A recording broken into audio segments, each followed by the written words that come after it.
Welcome to PN education. आज हम 15 जून 2026 के जितने भी करंट अफेयर्स के इम्पोर्टेंट क्वेश्चन बन सकते हैं सारे हम इस वीडियो में डिस्कस करेंगे और हर क्वेश्चन से रिलेटेड इम्पोर्टेंट फैक्ट भी मैं आप लोगों को बताऊंगी। तो इस पूरे वीडियो को ध्यान से सुनिएगा। चलते हैं फर्स्ट क्वेश्चन की ओर। फर्स्ट क्वेश्चन क्या है, किस संगठन द्वारा हाल ही में डीजी दुकान नामक एक पहल शुरू की गई है जिसका उद्देश्य खुदरा आपूर्ति श्रृंखला में सुधार करना है। तो अभी हाल ही में जो डीजी दुकान नामक पहल है वो ONDC open network for digital commerce के द्वारा लॉन्च किया गया है। कौन सा? तो डीजी दुकान नामक एक पहल। अब इसका मुख्य उद्देश्य क्या है? इसको लाने का मुख्य उद्देश्य है कि जो व्यापार है, क्योंकि वो कॉमर्स की बात कर रहे हैं, तो व्यापार और उद्योग क्षेत्र को बढ़ावा देना, साथ में जो खुदरा विक्रेता है ना, उनके स्टार्टअप को डिजिटलीकरण एक प्लेटफॉर्म उपलब्ध कराना।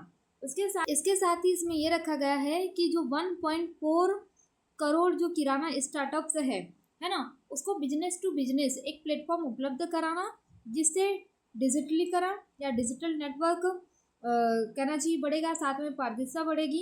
तो इसी को देखते हुए जो ये डीजी दुकान नामक पहल शुरू की गई है। इससे पहले जो है एक पायलट प्रोजेक्ट के रूप में शुरुआत की गई थी।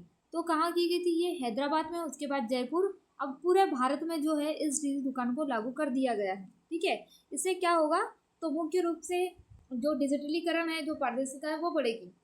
तो इसी को देखते हुए इसके 10 साल पहले भारत सरकार के द्वारा जो है डिजिटल इंडिया मिशन लेके आया गया था। और डिजिटल इंडिया मिशन कब लेके आया गया था?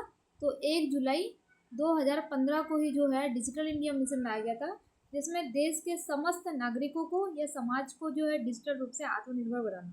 इसी को देखते हुए UPI, ठीक है, और डिजी लॉकर्स, फोन पे, गूगल पे, आयुष मंत्रालय द्वारा जो है E-आयुष, ये सभी प्रकार के जो है एप्स लेके आया गया था। डिजिटल अर्थव्यवस्था या कहना चाहिए डिजिटल समाज बनाने के लिए जो है, पूर्ण रूप से डिजिटल समाज बनाने के लिए बहुत सारे जो है डिजिटल एप्स और डिजिटलीकरण लेके आया गया है ना। चलते हैं नेक्स्ट क्वेश्चन की ओर।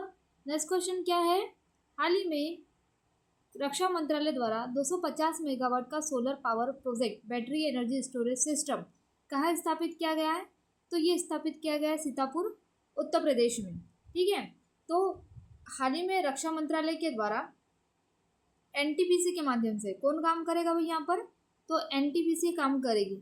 और सीतापुर का जो 850 एकड़ जो भूमि थी वो ऐसी ही खाली पड़ी हुई थी, तो उसको जो है यूज़ करने के लिए रक्षा मंत्रालय द्वारा 250 मेगावाट का solar power project battery energy storage system स्थापित किया गया। अब इससे होगा क्या? इससे होगा ये कि जो सूर्य है वो सुबह चमकता है, मतलब दिन के टाइम पे जो उसका उजाला रहता है, तो मतलब उसके प्रकाश को क्या करेगा, सोलर जो पावर प्लांट है वो क्या करेगी, उसको बैटरी में स्टोरेज करके रखेंगे।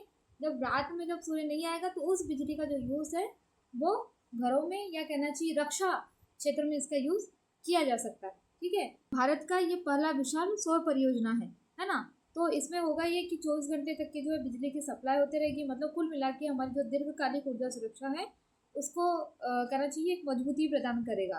ठीक है, तो ये रक्षा मंत्रालय द्वारा शुरू किया गया है ताकि हम लोग जो है नवीकरणीय ऊर्जा स्रोत की ओर बढ़ सके और पर्यावरण अनुकूल बिजली जो है हम लोग उत्पादित कर सके, है ना।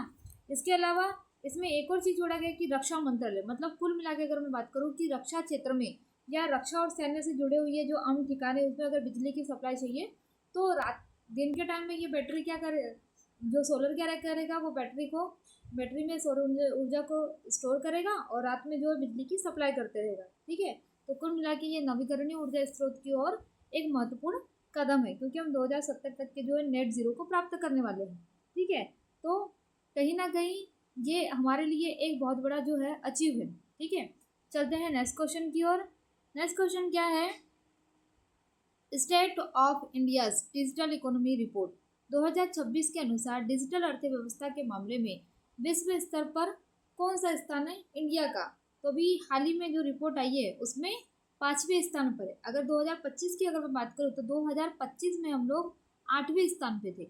मतलब कुल मिला के हम लोगों ने 3 पायदान ऊपर चले, जापान, कनाडा, फ्रांस, इसको हम पीछे कर चुके हैं, है ना।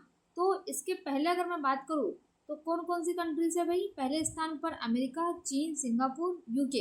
इसके बाद जो है भारत दुनिया की 5वीं बड़ी डिजिटल अर्थव्यवस्था बना है। ठीक है, और इसके अलावा अगर मैं बात करूँ आर्टिफिशियल इंटेलिजेंस में, किसमें, आर्टिफिशियल इंटेलिजेंस में, तो इसमें जो है भारत का स्थान चौथा है ना, जबकि डिजिटल अर्थव्यवस्था में पाँचवा है। तो इसके पहले 4 और देश है आर्टिफिशियल इंटेलिजेंस में, उसमें आपका यूएसए, चाइना, ठीक है, लाइन से ही है चाइना, उसके बाद आपका सिंगापुर, ठीक है, और उसके बाद जो है इंडिया है एआई में, जबकि डिजिटल अर्थव्यवस्था में यूके पहले आ जाता है, ठीक है।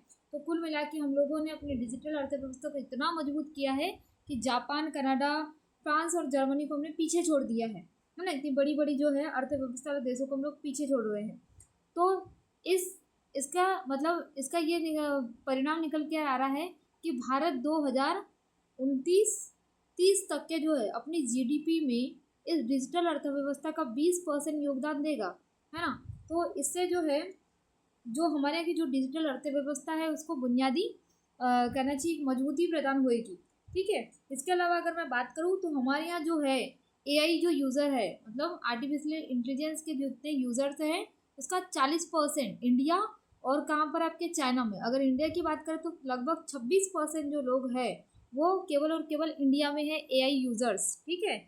और इसके अलावा अगर बात की जाए तो ये दुनिया का दूसरा सबसे बड़ा, ठीक है, दुनिया का दूसरा सबसे बड़ा क्या है, एआई टैलेंट पूल है। ये हमारे लिए जो है सबसे बड़ा अचीवमेंट है कि भारत अपनी डिजिटल अर्थव्यवस्था को मजबूती प्रदान कर रहे हैं और हम लोग जो है लगभग 328 बिलियन डॉलर का क्या कर रहे हैं, डिजिटल व्यापार कर रहे हैं, है ना।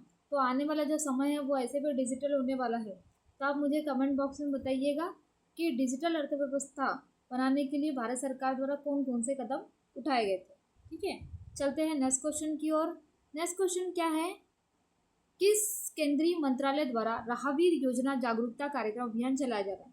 तो अभी हाल ही में जो राहवीर योजना है, राहवीर का मतलब क्या होता है, राह मतलब पथ पर, मार्ग पर चलने वाला व्यक्ति। तो भाई कौन कर सकता है इसको, सड़क परिवहन और राजमार्ग मंत्रालय द्वारा जो है रैपिडो, है ना, ये कहना चाहिए कैब बुक करने वाली एक कंपनी है, इसके साथ साझेदारी कर कर जो है राहवीर योजना जागरूकता अभियान चलाई जा रही है, जिससे हम लोग सड़क जो दुर्घटना है उसमें कमी आ सके और लोगों को सड़क सुरक्षा के प्रति जागरूक कर सके, है ना। इस राहवीर योजना का जो उद्देश्य है, इस राहवीर योजना का मुख्य उद्देश्य ये है कि हम लोग 1 घंटे मतलब जो गोल्डन आवर्स होता है, अगर किसी व्यक्ति की सड़क दुर्घटना हो जाती है तो जो जाने वाला वहाँ से गुजरने वाला व्यक्ति है, अगर उसको 1 घंटे मतलब गोल्डन आवर्स का मतलब होता है कि अगर उसे तत्काल 1 घंटे के भीतर हॉस्पिटल पहुँचा दिया जाता है तो उस व्यक्ति को, है ना, जिसने उसे पहुँचाया है उसको कितने हज़ार की राशि प्रदान की जाएगी, 25,000 की जो है राशि प्रदान की जाएगी अगर वो गोल्डन आवर्स में उस पीड़ित दुर्घटनाग्रस्त व्यक्ति को जो है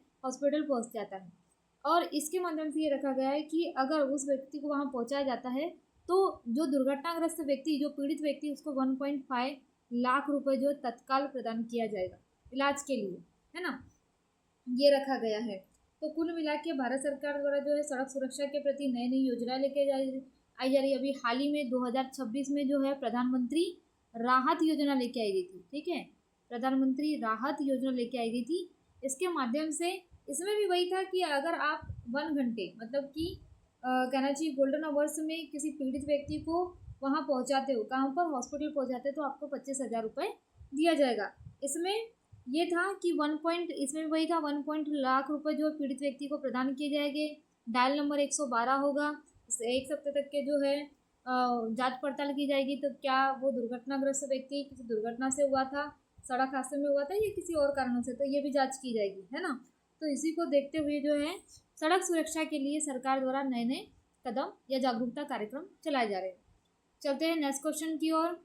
नेक्स्ट क्वेश्चन क्या है, इलेक्ट्रॉनिक और सूचना प्रौद्योगिकी विभाग द्वारा लॉन्च किए गए भारत के पहले स्वदेशी discrete video story generative AI model का नाम क्या है। तो अभी हाल ही में भारत का जो पहला वॉरिया एआई मॉडल लॉन्च किया गया है। मतलब कुल मिला के अगर हमें एआई से कोई वीडियो बनाना है तो हम लोग कम कीमत पर और बहुत जल्दी अपने ही एआई सिस्टम से, मतलब भारत के ही एआई सिस्टम से हम लोग कोई वीडियो बना सकते हैं।